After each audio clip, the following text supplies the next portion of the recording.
Joaquin El Chapo Guzman, the man who twice escaped from Mexican prisons, will now spend the rest of his life behind bars outside high security as she, the mother of their twin daughters, left looking down. After conviction, Chapo was sent here for life, the airtight Supermax prison in Colorado. July 19th, 2019. El Chapo entered his 75-square-foot cell in Florence, Colorado, bringing a halt to his reign as the most wanted Mexican drug lord in America. This moment not only marked the end of the road for El Chapo, but also the beginning of his life in this miniature version of hell. Inception. Said this was the most inhumane conditions I've ever experienced. Lo atiendan y que pez. Apliquen los derechos humanos con él. No estamos pidiendo algo otra cosa. I suffer from headaches every day. I haven't seen the sun or breathed fresh air since I set foot in this country. I'm tortured for 24 hours every day. That was part of a letter written by El Chapo to a judge, recounting his harrowing experiences in the United States' toughest prison. It's evident he's not having the time of his life over there, but I assure you the real intrigue lies in the secretive administrative measures he's compelled to follow, those the media conveniently avoid talking about. But before we get into details of these measures and El Chapo's doomed fate to die behind bars, I need you to first understand why he's being subjected to torture in a foreign land. The name Joaquin El Chapo Guzman hardly needs any introduction.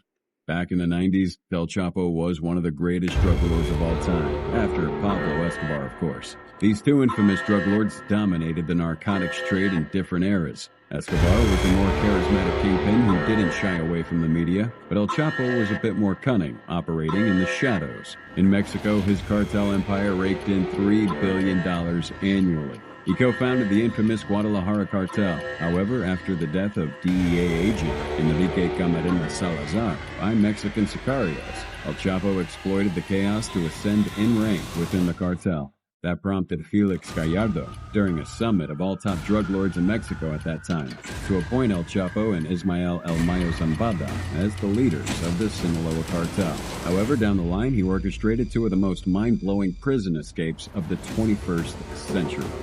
To escape means overcoming layer after layer of impenetrable walls and an army of guards that outnumber the inmates almost 2 to 1.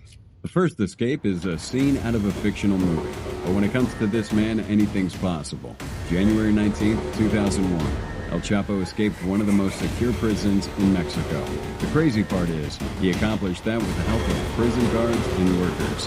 One of the guards was a guy named Francisco El Chito Gamberos Rivera, and with the help of his wife, Emma Coronel Aspuro, El Chapo had the prison escape all planned out. And when the hour came for him to leave prison, El Chito electronically opened his cell door, concealing him inside this laundry cart filled with dirty clothes, and began wheeling him through different doors out into the corridor. But, hey,